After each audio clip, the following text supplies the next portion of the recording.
Live. All right, we should be live. All right, hold up. Bear with me here. I don't know if the name and everything's going to be right on the stream. I don't know how to do that on my new software. So if it's the wrong name, I guess that works. We should be live. All right. Using OBS or? Yeah, I've started using OBS. I used to Streamlabs. There we go. I only use iChat. I mean, I use OBS for like freaking K when I was doing Agent League and all that. But good.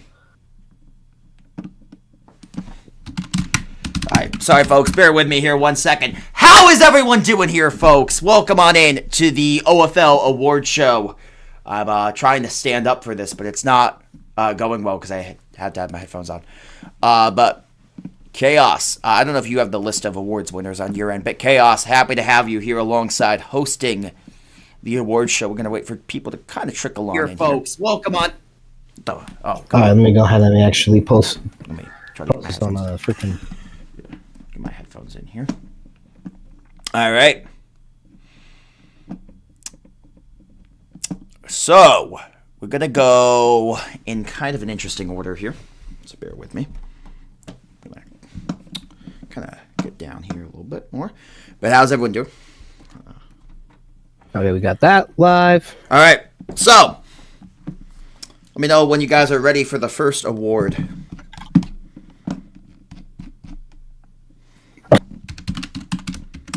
Let me know when they posted it, Chaos, because I'm going to go through the first award once it's officially posted. Yeah, I'm going ahead and let Lily know. I think it is posted. Yeah, there we go. All right, how's everyone doing here? So, here we go. So we're going to have our first award here. Let me pin the message here, just so I have it. Okay, so we are going to start with the DPP Player of the Year. So our nominees for the awards are Domer of the Edmonton Bears. Give him a round of applause. Talk Does It All of the Corinth Spartans. Ace Tweakin of the Firestone Hellhounds. And On Tuzo of the Highland Huskies. And the winner of the DPP Player of the Year is Ace Tweakin of the Firestone Hellhounds.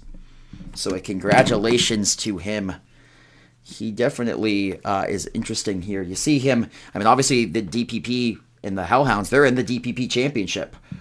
One of the favorites to win that title throughout most of the season. Obviously the Punishers were a team that, Cinderella story in that tonight will be on the channel, but how do you feel about that, Chaos? Do you think that that's a deserved award? I feel, well, I went ahead and I saw with Ace Weekend. He went ahead and he did really well, all things considered. Like he was an all-out player, and a lot of the success of the Hellhounds this season have been with Ace. And for example, going ahead and him calling game in the first round versus the Bruisers, and now here he is. If I'm correct, didn't the Hellhounds defeat? If I'm correct, didn't the Hellhounds defeat your Trident to? That was like round 2. So yeah, but I thought they were the team that did you in. I know how hard that is as a head coach when you're so close. Yeah, that's so far. I mean, the issue about that team, I felt like, was simply like I could have played a lot better, and matter of fact, I should have played a lot better in the second half. It was just those errors that I made went ahead and kind of gave me like more of an. We're now going to move on to the most improved player, which has 3 nominees. There is of the Viridian Bay Vipers, Semper Dominus from the Tuscaloosa Thunderbirds, Lyria, and of the DC Knights, Lurking Alt. Let me know who you guys think is going to win in the chat. But the winner is Lauria of the Tuscaloosa Thunderbirds. So, Lauria on the season. I think I can get their stats here. Just want to see if I can get them here real quick. Let make sure I got that. I cannot find them. Okay, well, I'm not going. I actually got them right. Okay, here, yep. Right quick. Since yeah, if you also want to read the winners off, 4,569 passing yards, 48 touchdowns, and 16 picks, 61% completion percentage. Absolutely. Obviously, when you think of the Thunderbirds in the quarterback position, Kelvin comes to mind. Now, kind of the heir apparent there, and you hope maybe the Thunderbirds can get back to their winning ways with a new franchise quarterback. That would be the hope there. And they definitely have a guy who has been developing there for the team. Next, we're going to move on to... As I was going to go ahead and say, sorry. No, continue. No. Yeah, if Calvin is supposed to be a Brady, then I feel like that Larry could easily get the right comparisons to Drake May. Because...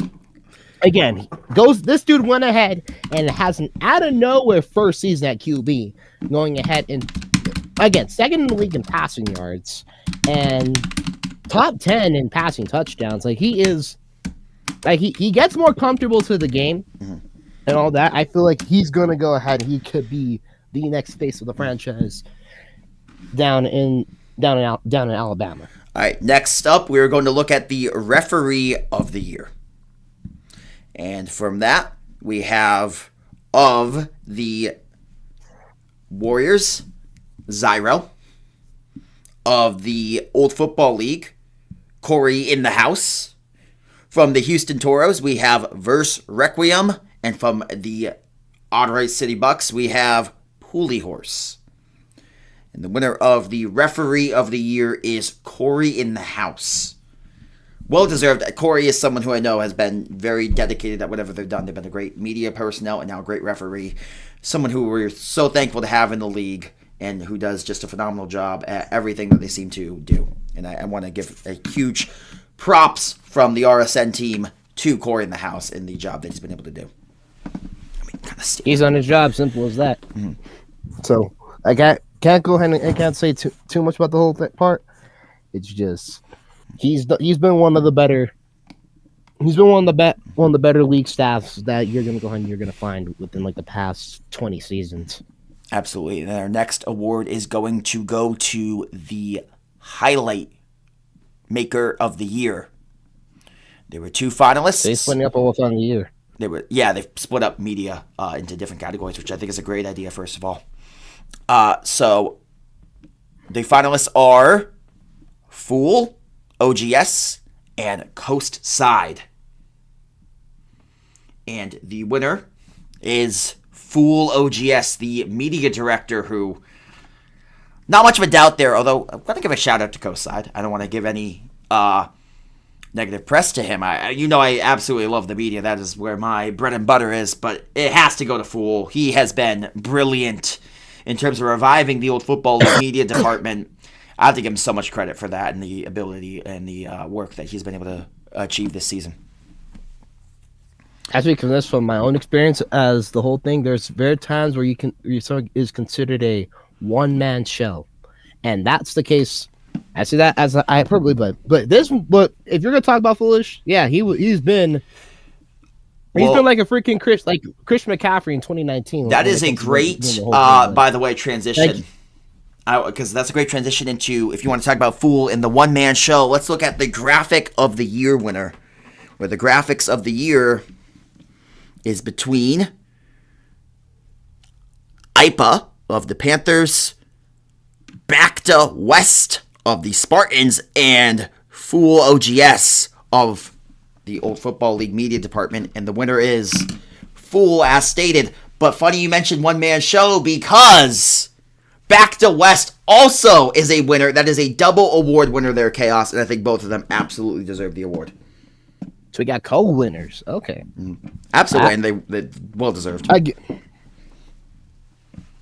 So that is this one again. If OFN of the year was simply just one person, this as like it's used to like it normally was originally, yeah, it would have no doubtedly gone ahead and gone to Foolish because, yeah, he's been crazy. He's gone crazy, and that he's been on the roll at something that I won't admit I not even admit he hasn't even cooled down at all. That was something that I'll admit I had that cool down during my OFN of the year season in season 41. But it's definitely I will say people like to sit there and say, "Oh, streaming's easy." It's not. I mean, it's tiring. Every time after I stream a game, and this is 100% true, I almost pass out of sleep after not too long. Now we're going to move on to Streamer of the Year, where the finalists were Chaostopia in the call with us. Hey, me and part-time. Verse Requiem and Cash Us Clown. Cassius Clown. Reading it syllable by syllable, and of course I can't read. Love to see it. Round of applause to me. But the winner is Cassius Clown. And first of all, I want to give a congratulations to all the finalists, especially Chaostopia in the call with us. But Cash has really developed himself as one of the better streamers in the league, and I think we've been, and this is coming from a streamer perspective of myself, I think we've seen a downtick in streamers over the past couple years, Chaos, and I think you would agree with me. But it's definitely great to see Cash coming up and stepping up and putting in some great work. I mean, there you can argue literally that the streaming department wise, it's like there was at one point that you can argue that we had a surplus. You can argue it's been like it hasn't been as consistent as it's been for like the past 10 seasons. There was a point where you had to fight to stream a regular season game. I mean, it was like we had a surplus of people, and it's definitely not that way anymore. But yeah, cash earns. Right now it's pretty much like anyone can go and do the whole thing. Right. Now this is going to be our last. And Cash was like the most active one, so this is going to be our last. This is going to be our last, by the way, award for the non-player awards, and here we have Head Coach of the Year with the finalists: Newbie World, Cutler the Noob, and Rattlers head coach. Oh my goodness, these names, man. Bay, I love to be honest, okay? Some of these names, man. Some of these names, I tell you, man, they are something. But the winner of the award is a great friend of the channel with Newbie World of the Raiders winning the award, and I think he deserves it. He's a phenomenal coach. So, you kidding me? That literally is one of the no-brainers. Now let's face it, Jade's Archive, he had a good season, but you have to give it to Newbie World. And I've made the consistent statement multiple times. Takes over a Raiders team that deals with turmoil. With SLD 1 and 2, the real improvement that was noticeable was the play of Mickey. Mickey going ahead and going from a QB that threw 13 touchdowns to 9 picks on the season, so all of a sudden he was playing like an MVP candidate. Like he felt more comfortable. That beef between you and SLD is one of the greatest things I've ever witnessed in my life, by the way. I just want to make that abundantly clear to those of you. I'm simply saying though, the only reason why I would consider it a whole beef is because of the fact that I'm just going ahead and I'm just kind of on the fence for Leafy and for AJ. Right. At this point, there's a point where it gets ridiculous. All right. We are going to move on to the wide receiver of the year with 3 finalists. We got Jesse, Keybinder, and ISO Specialist of the Greats, Snowhawks, and Sentinels, respectively. And the winner of the award was Keybinder, who had 42 catches for 1,274 yards. And, of course, 21 touchdowns on the year. Missed week 1. But, when he played, he seemed to be a great player for the team. Seemed to be the go-to guy of a Snowhawks roster, which had so many great players on the team. The crazy part about this is that, again, when you look at the 3, Kobe had like the lowest yardage among all the 3 finalists. Yeah. However, and I'm saying the however part, he goes ahead and his pace was. He went ahead and he had 1 less game to go ahead and work with, and he still managed to go ahead and managed to finish second among the 3, with the lowest amount of receptions too. So like literally half the receptions he had this season, they were tutties. I know right now probably if you're Jesse, Jesse's probably going ahead, and he is probably punching. I tried standing up for this. This was a god awful decision. I'm actually pulling muscles I didn't know I had, so that's why you saw me stretching there. So I'm now sitting down. Sorry about that, folks. Anyways, Let's move on to the tight end of the year award with the finalist of K. Stunta, Seven Rias, Kelsey. and Feel LNQ2 of the Knights, Firecats, and Dragons. And the winner of the award was K. Stunta. And So hard Kelsey, to argue with that. 40 catches, 632 yards, and 10 touchdowns. Also, from what I've seen, he's been a great blocker when he's been in the games. So yeah, Kelsey, you can't really go ahead, you can't really argue on that whole part because the Knights, I mean, he's gone ahead and I think a lot of it was just because of the fact of what he's seen competition wise. Like the Knights have been in Tier 1 all season. I mean, they were literally undefeated the first 6 weeks of the season until the loss to the Twisters.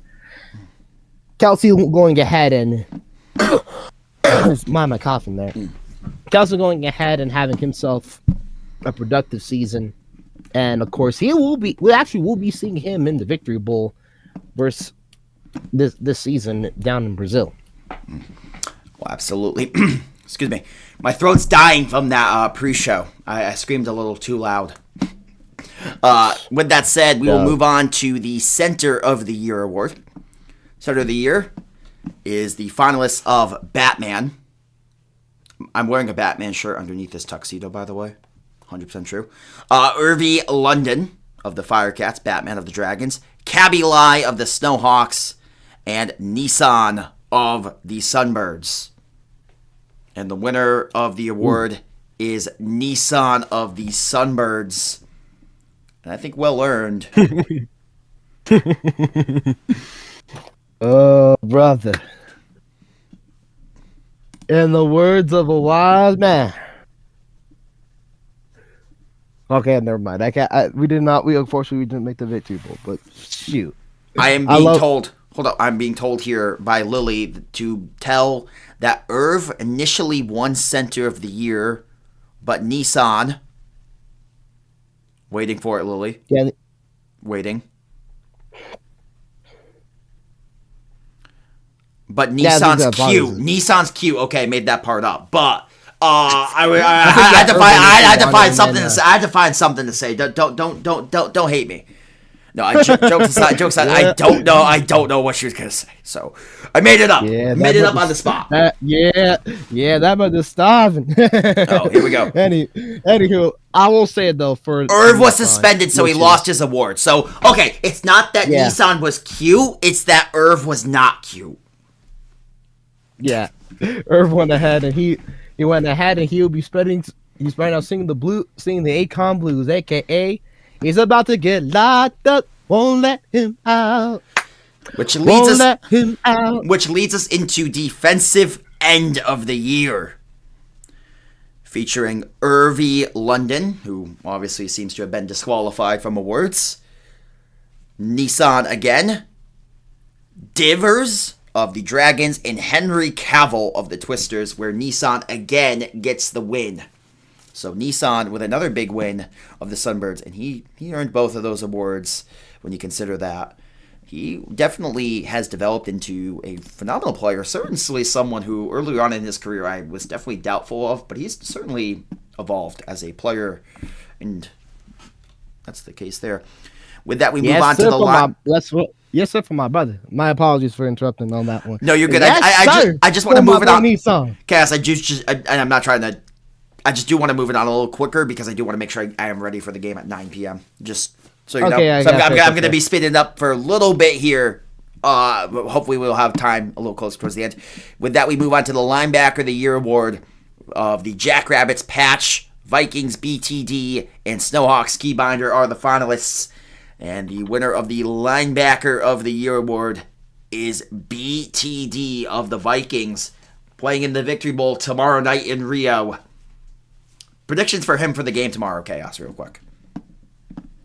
I already went ahead and posted it in my haters guide. I don't have really a bias, so that one you're probably gonna have to go ahead and read on that one. Well, I'm talking about BTD himself, though. BTD, though, I think he's probably gonna go ahead and be. He could probably go ahead and he's gonna make some key tackles, maybe even a tackle for loss in that game. So I think a lot of his contributions probably I feel like is gonna be probably more on the offensive side. So Absolutely. So with the short cornerback of the year award, our finalists are Heist of the Raptors. Let's give him a round of applause. That's our coach, even though we got screwed out of that. And I will not go on that on this award show, but I'm still upset. I do feel as if that was the wrong decision by the league. We were one play away from the conference championship, but I digress. The Raiders with Ian HNDRX. I don't even know how to pronounce that. Where are the vowels? They don't exist. But he is a finalist. Frude Aya. These names, man. Where do these names come from? Oh, Frude Aya. Yeah. Some of these names are like hella different. Man, so, yeah, I'm just saying. These names, man. I can barely read my own name. You think I can read these? Anyways, and the Toros, OBJ-13, who was the winner of the Short Corner of the Year award.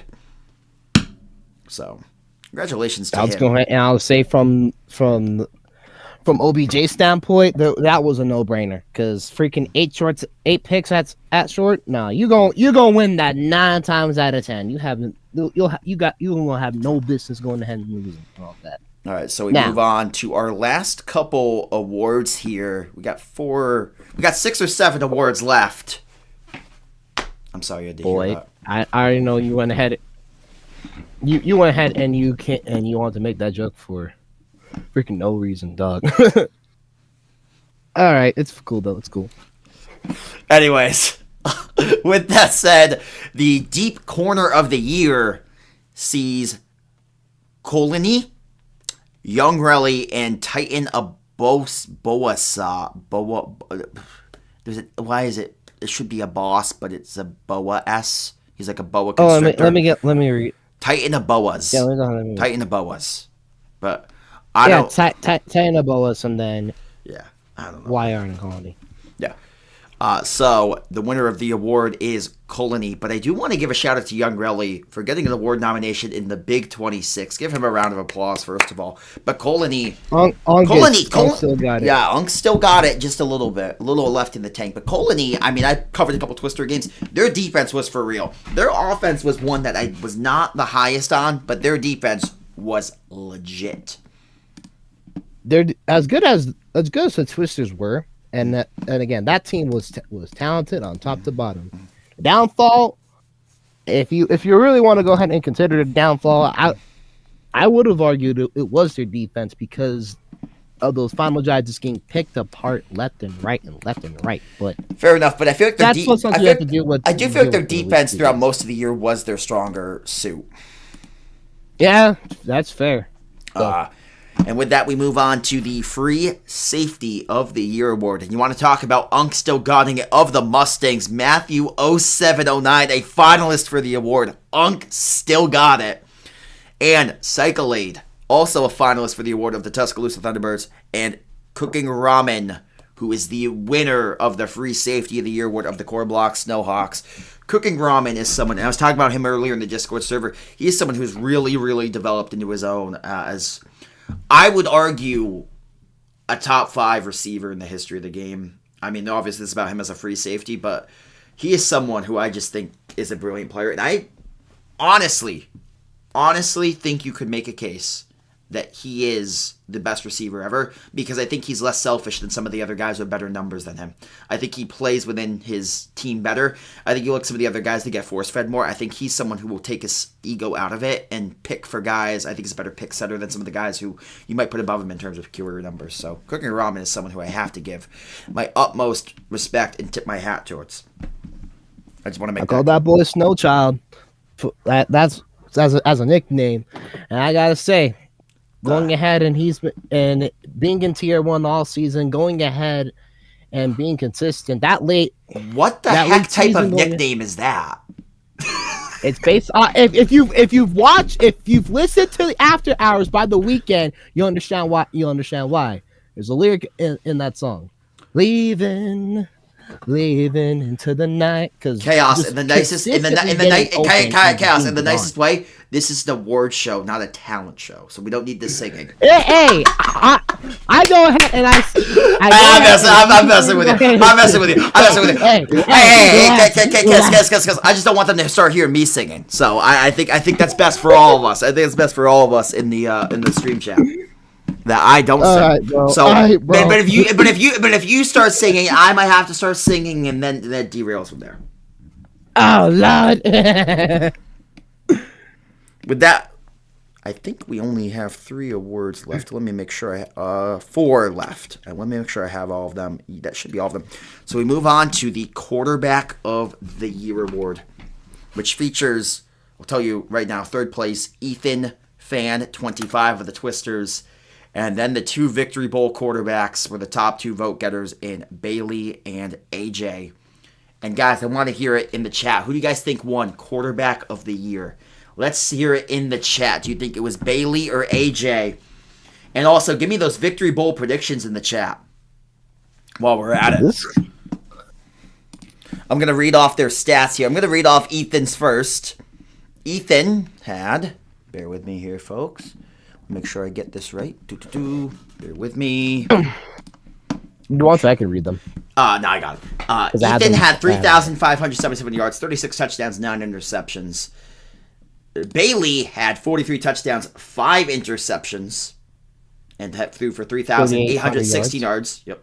And where is AJ? AJ threw for 3,507 yards, 40 touchdowns, 3 interceptions. And the winner of the award was AJ. AJ won the award for Quarterback of the Year. Maybe a bit of an upset there. I mean, I don't want to say upset on that part. I just do think in the sense that go ahead. I was just gonna say I think you could argue that in the sense of Bailey's been to the last 4 Victory Bowls, so I do think Bailey has probably made himself the monster of this era. So I do think that there is an argument to be made there. Okay, you can argue that's a fair argument.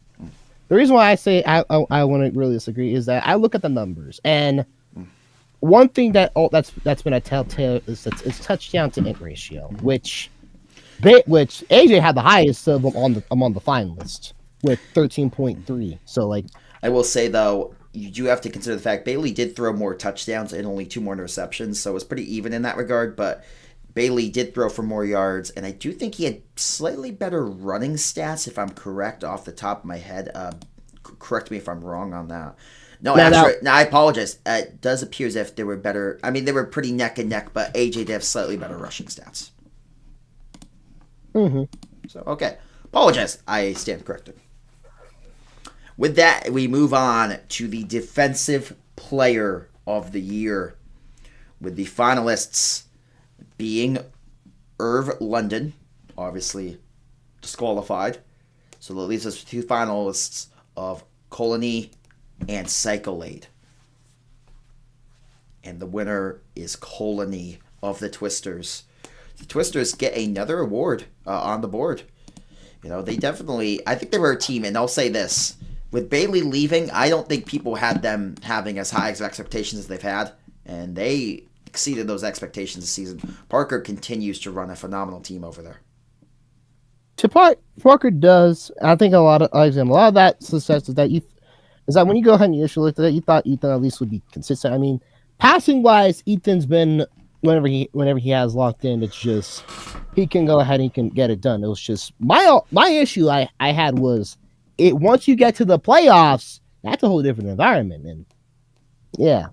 Besides that though, Colony going ahead and getting Defensive Player of the Year and Deep Corner of the Year.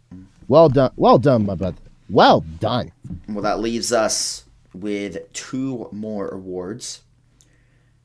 So we will finish with not finish with that, but go second to last, Offensive Player of the Year, which features Cyclade, finalist for Offensive and Defensive Player of the Year, Jesse, Bailey, and AJ. Ooh. Reminder that AJ won Quarterback of the Year. So with that, again, I'm going to ask the chat and defer to them. Do you think Bailey or AJ won Offensive Player of the Year? Reminder of the two stats going head-to-head. I will tell you between those two. Going head-to-head in the Victory Bowl tomorrow night in Rio. Make sure you guys tune in to that game over on RSC, by the way, tomorrow night.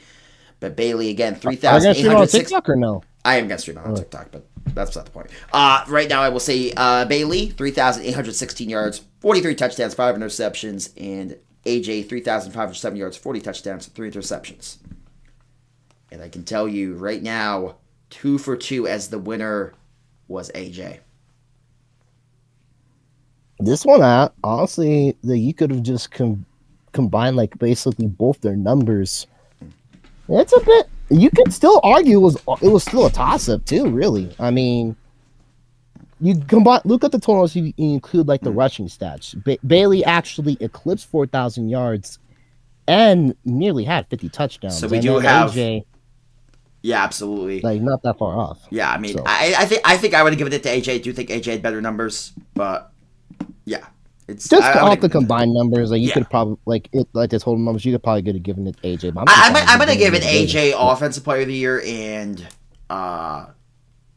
Bailey Quarterback of the Year, or I'm gonna flip or them vice versa. Or vice versa because it was so close. I probably would have spread them out, but I don't hate it.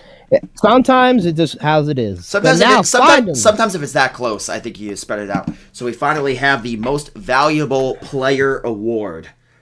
And the finalists are Geeker of the Miami Bolts, E. Cine of the Bucks, and Kill 4L of the Greats. And the winner was Cry 4L or Kill 4L of the Great. Oh, I apologize. I'm reading the Least Valuable Player Award. I apologize. I read the wrong award. My God. I'm goodness. I apologize.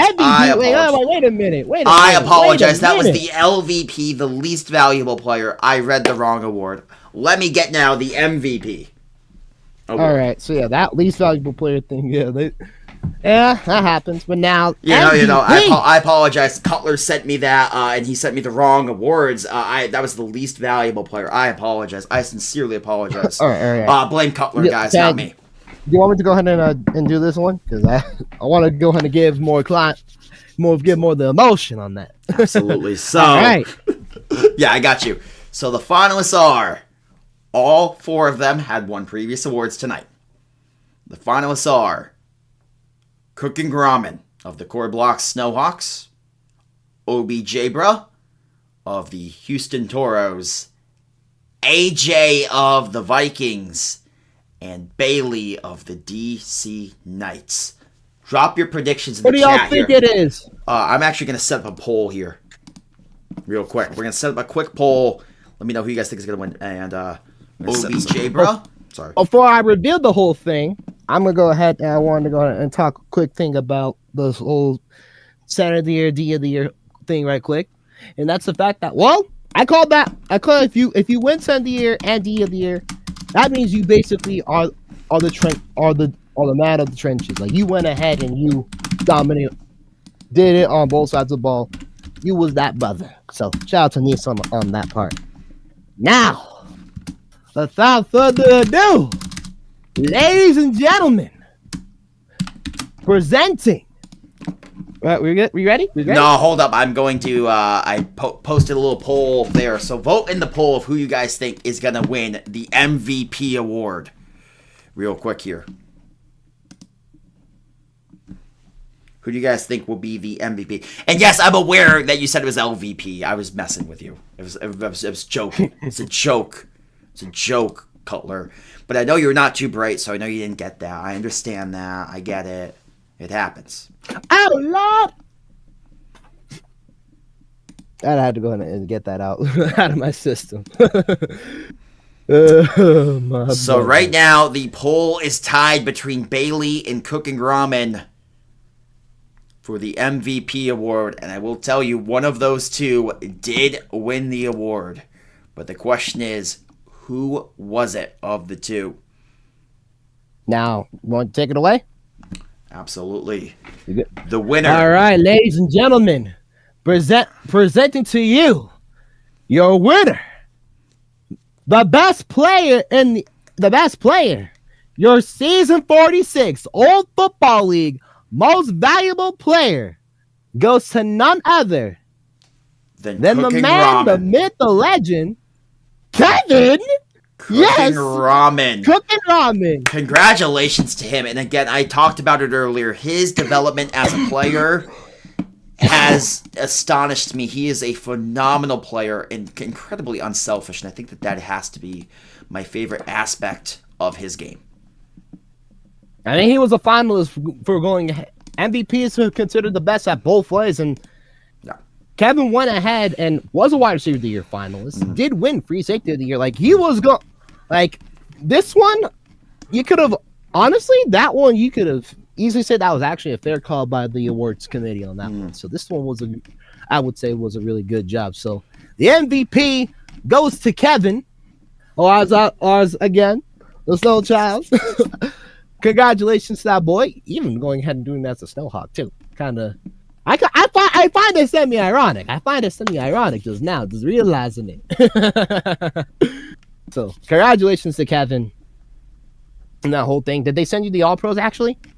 I believe they posted them earlier today in the awards DPP chat. ones. No, I think they posted them. I think that was Oh, yeah, you're right. That was. Really? Yeah, you're right. That was. I apologize. I do not have them. So, yeah, they don't have. So okay, so we don't have. So maybe they did earlier.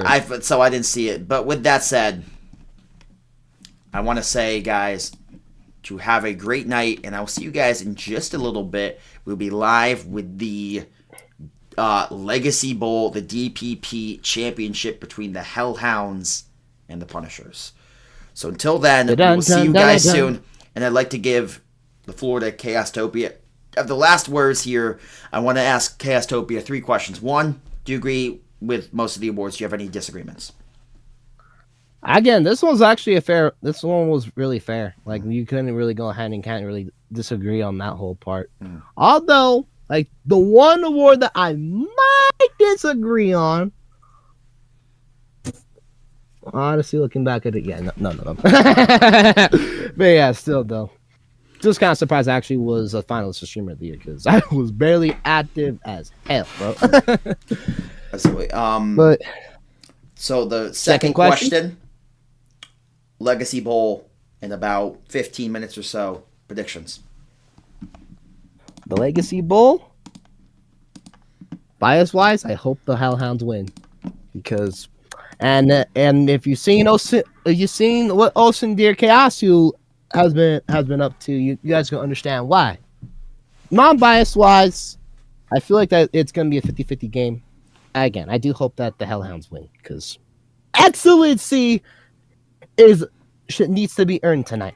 My mouth is uneven. I don't know if you guys noticed that on the stream. Do you notice how my mouth is higher on this side than this side?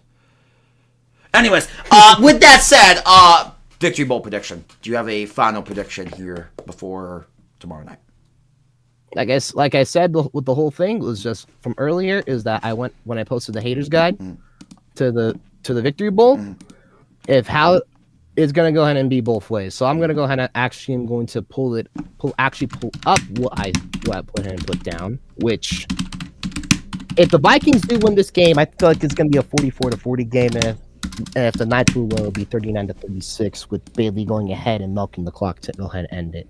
So I wonder where you got. Wait. Are you saying they're going to steal the script from Victory Bowl 43? Is that what I'm gathering here? I mean 40. I mean it's going to be 40. I mean 44 could have honestly ended the same way had AJ went ahead and had the moment of his career. I'm going to say it, by the way. I'm actually going to comment on that. Both highlights of those games are. I'm going to comment on that real quick. And that Victory Bowl and that pass. That was a horrible decision from Bailey. And the reason I say that specifically, the risk was not worth the reward. When you consider the pass that he threw in that game, he threw an outside pass to the left side where there was a very small chance it ever gets caught. And if it does, the risk was not worth the reward. It would have been a 1 or 2 yard gain. And the risk was game-losing interception, which we saw. I don't know if he's trying to throw it away. I don't know if he was trying to throw it away and he misfired, but it was a poor decision all around. Either way, doesn't matter. That one made for a peak moment on the highlights over on my channel. Which again, you guys want want like the old Victor Bowl highlights from like not from that Victor Bowl and 43, both of them are available on the channel of the Chaostopia. Absolutely. Well, with that, Chaos, thank you so much for joining us tonight from the viewers as well as Chaos in the booth. Chaos, you have a great night, and we'll see you guys in just 15 minutes for the Legacy Bowl. Have a good night, folks. We love you guys. We'll see you guys next time. Adios.